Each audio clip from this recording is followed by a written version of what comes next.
Good morning student, myself Melissa and today we start with our subject structure analysis part 1.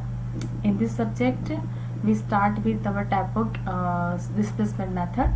Okay, now before starting displacement, first of all I want to explain you what is slope and what is deflection, because in displacement method first of all we understand what is slope and deflection and then we go for different analysis method. Now first of all, what is slope? Slope means the angle through which the cross section of beam rotate with respect to its original position. It is known as slope, and this slope is nothing but that is our angular rotation, and this slope is measured in radian or degree. Now what is deflection? Now deflection is nothing but that is a vertical distance between before loading and after loading. Suppose if I want to explain with this object, this is our beam, and if this beam is subjected to vertical loading, this beam is deflect like this way. Before loading it is plane, but after loading what will be happen there? Like this, it is deflected, and this vertical distance between before loading and after loading is known as our deflection. Okay. And to explain this, here I take three figure. In first figure we can see that this is our simply supported beam, and this beam is subjected to point load, and after this point load is deflected like this way. This is first condition before loading, and this is second condition after loading, and this vertical distance is known as deflection. Now in second figure I consider this cantilever beam. Again this cantilever beam is subjected to UDL loading, and after UDL loading this beam is deflect like this way, and deflection is occur at free end, and this deflection is delta. Now if I draw a tangent at this deflection, this at point of this tangent the angle, rotation of angle we get, and this rotation of angle with respect to this original position or cross section of beam is known as slope. Okay, here I take one figure. Look at this. If beam is subjected to loading, then cantilever beam subjected to UDL load, and this beam is deflect like this way. Deflection is at free end, and due to this deflection slope is also induced in our beam. Okay, now next, what is the difference between slope and deflection? Again, what is slope and deflection? Slope is nothing but that is rotation, and deflection is the horizontal or vertical movement that may be possible. Deflection is horizontal and may be possible deflection is vertical. That is depend upon the loading. If loading is transverse, just like if this is our beam, if loading is transverse, that means vertical, the beam is deflected vertically. But if our beam is subjected to axial loading, that means at that time beam is deflected horizontally. Okay, that means deflection are two types. First is horizontal and second is our vertical. Next, why we find out this slope and deflection? What is the need to find out this slope and deflection? Okay, first of all, whenever our beam is subjected to loading, again I am explaining you, this is our beam. If our beam is deflected due to loading, at that time look at this, moment is induced. Okay, due to this moment our axis of beam is deflected with respect to its original position, so that if our beam is subjected to different type of loading, may be possible UDL, point load, UVL, there are different type of loading, and due to this loading beam is subjected to slope and deflection. Okay, if we not find out slope and deflection in structure, then if value is increased that given in code, then structure will damage or collapse. Now what is the importance of slope and deflection? If we not find out the value of slope and deflection in our beam, then what will be happen there? Because there are some value are defined in code. If we follow that given codal provision, that what will happen? Maybe chance of collapse or damage of structure. So that it is very needful to find out slope and deflection for given structure. Now when we find out slope and deflection given structure, we familiar with one term, flexure rigidity, and that is EI. And ultimate the flexure rigidity is the product of Young's modulus, and second name of this Young's modulus is equal to modulus of elasticity, and moment of inertia is known as flexure rigidity. Okay, now again I am repeating, slope is equal to our rotation, deflection is the vertical or horizontal distance. Importance of slope and deflection to prevent the damage or collapse of beam or any type of structure, and flexure rigidity is our EI, and it is a product of moment of inertia and Young's modulus. Now for analysis of beam, there are so many methods that is depend upon structure's determinacy and indeterminacy. Okay, now here in this chapter, to find out displacement, that means slope and deflection, first we consider double integration method. Our second method is moment area method. Third method is Maculus method. Next method is conjugate beam method and Cauchy-Gould's theorem. And to use this Cauchy-Gould's theorem, we use the concept of strain energy. Okay, this is the 5 method to find out slope and deflection for different type of beam, maybe simply supported beam, maybe cantilever beam, maybe overhanging beam. Okay, next, to start with first method, Maculus method, here we derive relation between slope, deflection and radius of curvature. It is very important derivation for Maculus method. Okay, because Maculus method is depend upon the relation of partial derivation that we gain after the derivation. Okay, now to prove this derivation, first of all we understand this figure. Here we can see that this figure I draw within x and y axis. Okay, and this PQ is the deflected shape after loading. Again I am explaining what will be PQ. This is our beam. After loading, what will be happen? Beam is deflected like this way, and this curve, look at this, this PQ is nothing but that is after deflection condition. Okay, and C is the origin position of our beam. Okay, C is the center of curvature. Here PQ is the condition of after loading. What will be happen next? This PQ, this is the center of arc, and this R is the radius of curvature. Okay, now we draw one tangent from this P point, and again we draw one tangent from this Q point with respect to this x axis. When we draw the tangent from this P point, the angle is psi, and when we draw the tangent from this Q point, the angle is psi plus d psi.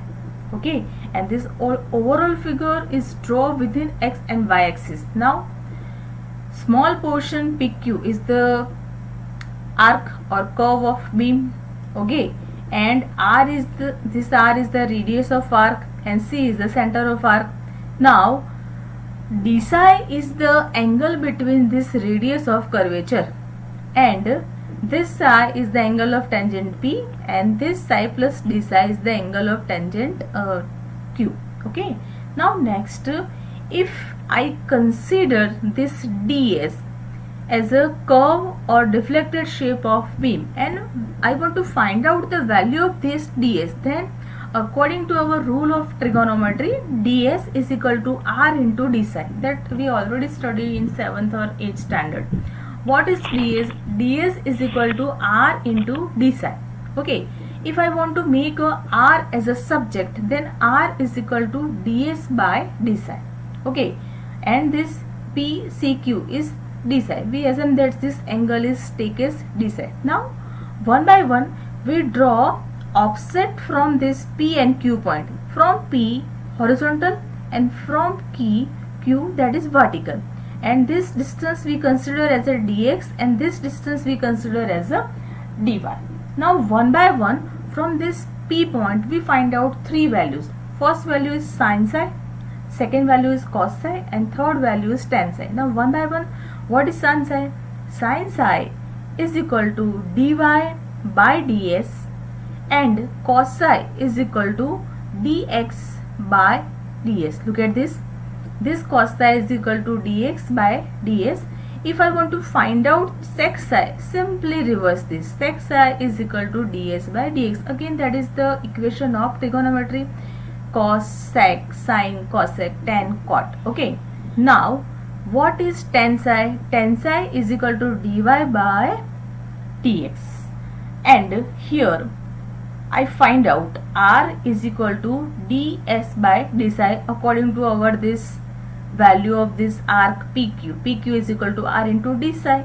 And if I want to make r as a subject, then d psi ds by d psi. Now, to prove this derivation, derive or divide this ds by dx and d psi by dx. Ultimate, if I did after deriving the put this value of dx, ultimate the value ds by d psi will be same. Now, what is ds by dx? Look at this. ds by dx is equal to sec psi, that we already find out, and here d psi by dx will be as it is. Okay, we find out the value of this d psi by dx. Now, here the term dy by dx is equal to tan psi is equal to ultimately, that is our slope. If I differentiate this term with respect to x, what will be happen? Tan psi, differentiation of this tan psi is equal to sec square psi, and this psi with respect to s is equal to d psi by dx, and differentiation of this d square y by dx square. Look at this. Tan psi sec square psi divided by sec square psi d psi by dx is equal to d square y by dx square.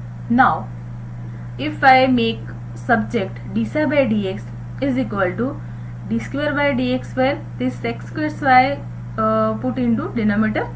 Now, here we get value of this d psi by dx. This is our first equation. Look at this. D psi by dx, and our equation is r is equal to sec psi divided by d psi by dx.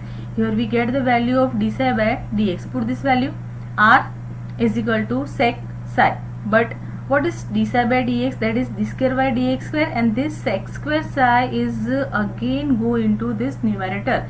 Then sec psi into sec square psi is equal to sec cube psi. Okay. Now simplify this term.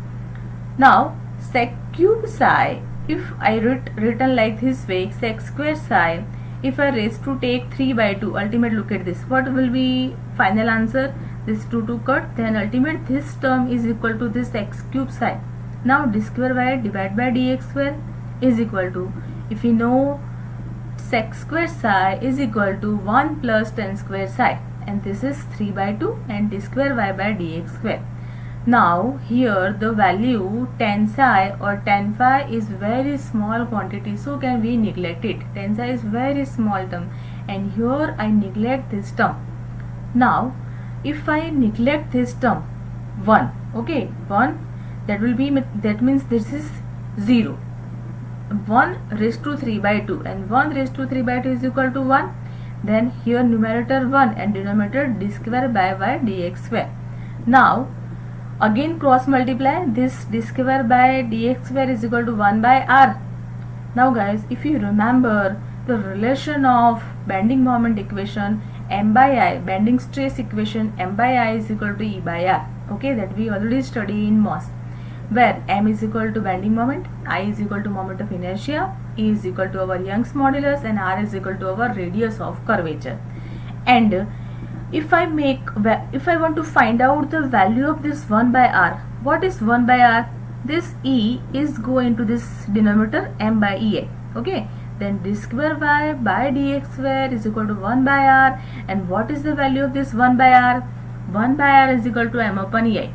Here we ultimately find out the value of moment m is equal to EI d square by dx square, but there is something wrong in this equation, and here the wrong is the sign convention. To prove this sign convention, again here I take one figure. In this figure we can see that the bending shape of our beam is fall in 4th quadrant. This is the first point, this is the second point. Okay, look at this. If our beam is deflected light this way, first of all, in first condition we assume that this displacement is fall in first quadrant, but that is the wrong thing. After so many trial and error, it will be proved that the deflection of slope and beam is occur in fourth quadrant. Look at this. If beam is deflected, let's say this way, this is our deflection and it will be placed in fourth quadrant. Okay, now look at this. This is the P point and this is the Q point. First point is P, it is the first point deflection of first point, and that is Q is the second point deflection. Take P tangent from this P point and take tangent from this Q point.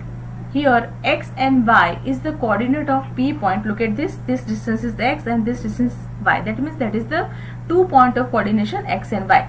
At Q point distance is increase x plus dx, and at Q point y plus dy. Here x plus dx, y plus dy is the coordinate of point Q. Now one important thing that you remember, that if slope and deflection is vice versa, if deflection increase, that means slope is decrease, and deflection is decrease, that means slope is increase. Okay, here in this point we can see that at P point our deflection is y and slope is theta. From P to Q point deflection is increase. Okay, listen carefully. P point deflection coordinate x and y, and deflection is y.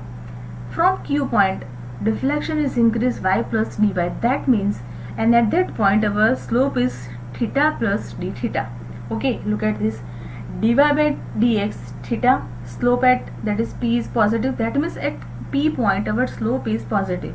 Okay, but when we go at point Q, at that time our deflection is increased and our slope is theta plus d theta. But if deflection is increased, slope is decreased. That means in this term some value is negative.